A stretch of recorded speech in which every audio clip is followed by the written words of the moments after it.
我是王莹璐。腾讯娱乐的朋友们，你们好，我是陈飞宇。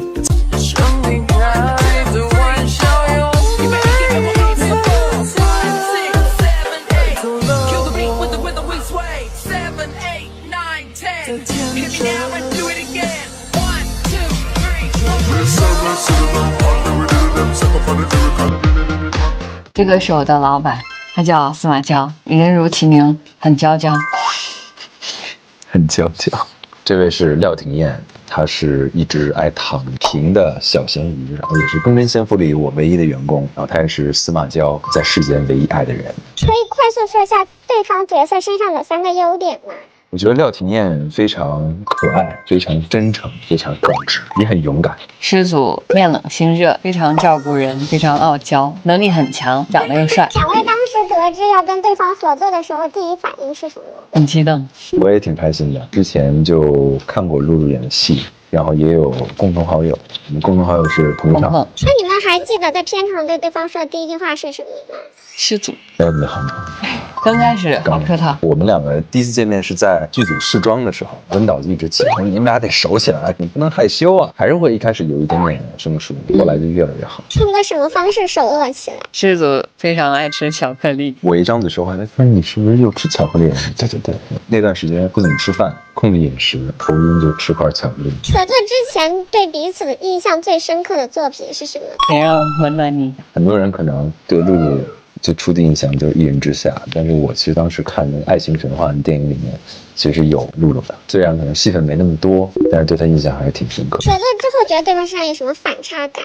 飞宇老师做饭做那么好吃，实在是我意想不到的。那是我那一年吃过最好吃的红烧肉。对，我那会儿经常会自己做饭，带给大家一起分享，包括我自己做的蛋糕，切成好几块放在饭盒里送给大家。冬天很冷，是特别需要就补充糖分的。每天其实在室外工作6、7、8个小时，想用这样的方式回馈一下大家这种辛苦劳动。说一下露露的反差感。我在进组之前了解露露，可能还是比较酷的，但是了解了露露以后，发现她其实是个特别幽默的人，特别爱开玩笑，然后特别松弛，能跟大家打到一片，而且特别有梗的一个人。比如说今天讲一个笑话，说我嗓子痒，要不然吃个鸡爪给你进去挠挠。他经常会说这样的冷笑话逗我的时候，我确实觉得他是一个非常就是大大咧咧的放得开的一个人。如果用说对方是我合作的最什么的演员，各造一个句子。师祖是我合作过最高的演员。那露露就是我合作过的最放松的演员，对于很多事儿，我觉得看的都很淡，这点我觉得是现在大家都应该很羡慕的，就是心很大，心很大，就是对于很多事情都很包容。没有发现对方现实跟角色身上有一些相吻合的地方？就比如师祖跟飞宇都是，如果不了解、不熟悉的话，都会感觉给人有点距离。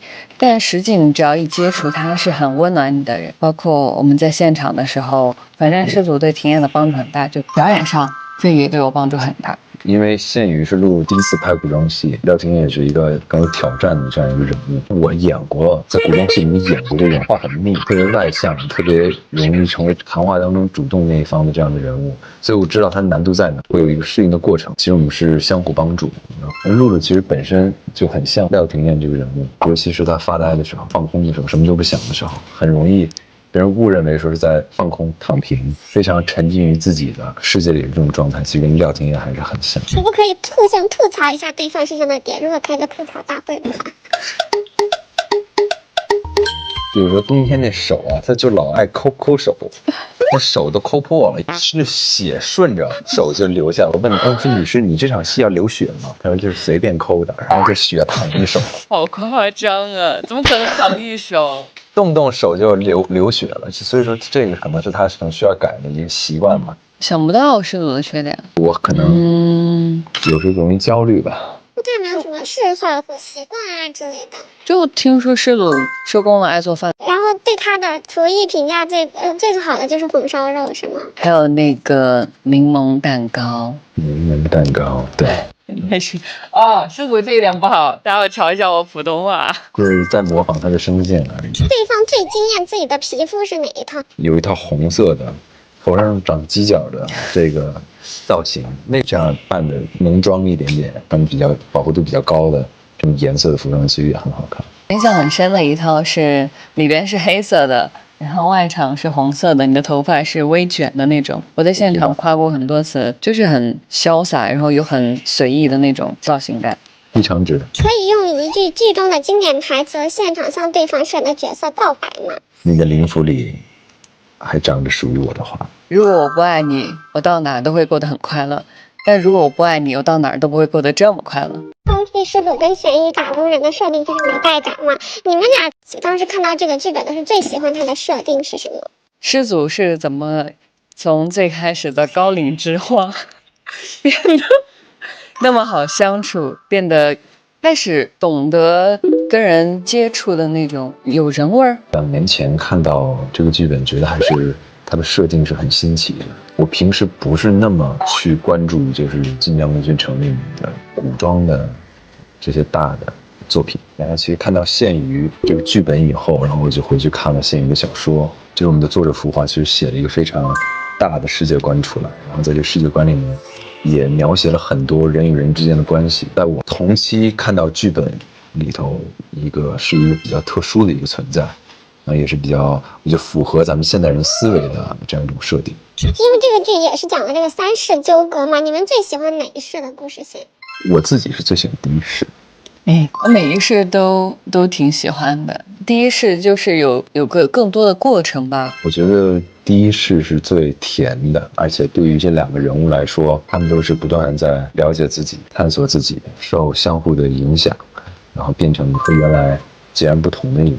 拍摄幕后有没有什么趣事吗？每次其实露露在跟我说现代化的时候，其实我要演的不了解这话是什么意思，但我怎么可能不懂呢？包括当露露说到什么前男友啊、渣男啊，就是这一类的词，去定义这些词语的时候，我觉得挺好笑的。有一场戏是师祖从一个高处走下来，看起来就非常的气势很庞大。我们导演要追求很多画面上的效果，放了大量的烟。师祖吧，他也得符合他的人设，他不能看地面的，他就平视着前方，走着走着，哎呦，这里有一个趔趄，差点就摔下来了。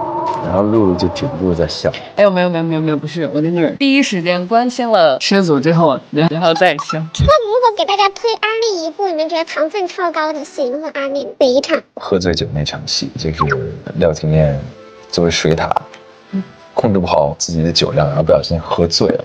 那场其实还挺甜的，那场两个人有一拥抱，挂在了对方身上。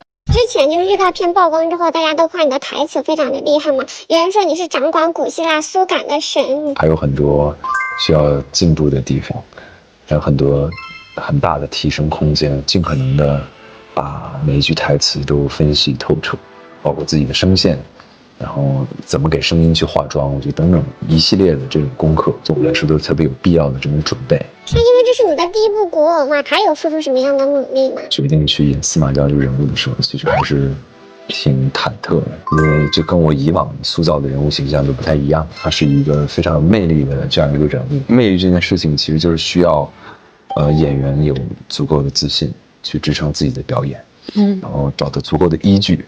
去给自己的信念感足够支撑，那我觉得是庞大的责任，会尽我自己的所能，从各方面的去想去塑造这个人物。那你有知道大家管那个司马昭又叫司马娇娇吗？他也是一个挺傲娇的人，但是他是自己是绝对不会承认的，他也不会表现出来。这种傲娇其实都表现在和廖廷艳的相处当中。影入片场一般会怎么称呼飞鱼？师祖、娇娇都会。可以现场喊一下。师祖啊，师祖啊，师祖啊。娇娇一般傲娇的时候，或者想逗他的时候，就在家啊，在家干嘛呢？吐血的画面看那么唯美，有没有什么诀窍吗？就我看大家有很多的同行都有这种在古装戏里面吐血的这种经验，自己其实也会去看一些真实吐血的这种片段，就尽量就不把它做的这么的激烈。本身就是一个很强的人，他吐血我觉得都是在不经意之间的。可能就是胸口突然涌出来一口血，它不是那种特别刻意的那种喷射式的那种吐血。赵廷艳把这个职场咸鱼的属性拿捏得非常明白，会获得什么启发吗？更多还是专注当下吧，在完成好自己的工作之后，可以愉悦身心一些，不用给自己太大的压力，不用把别人制定的标准看为标准，自己制定属于自己的。现在这种反内卷、咸鱼躺平的词也比较流行嘛，两位对于这个是怎么看的？躺平可能只是大家开玩笑的一种方式，它可能只是一个休息的说法。不管是剧宣啊，还是说平时的这种曝光啊，我觉得大家都很内卷。其实我觉得它也代表着一种比较正面的心态吧，就大家其实都想在工作当中取得更多的成绩，我觉得这是非常积极向上的心态。那如果让你们俩组团开一个咸鱼大师班的话，你们会培训什么？培训如何躺平，如何能心安理得的躺平。最希望剧中的哪个角色来上课？是这样吧？诗千缕。这原著是属于这个晋江古言 TOP 级别的作品嘛，外界的关注都很高。现在开播之后，两位会有一些压力吗？限于这个 IP 肯定声量是很大，喜爱师祖廖廷艳这两个人物的读者朋友很多，我觉得也算是一种压力。然后其实也是前期你在拍摄这个戏的过程当中，你说没有压力肯定是假的。我觉得这个是我们作为演员背负着一定期待吧。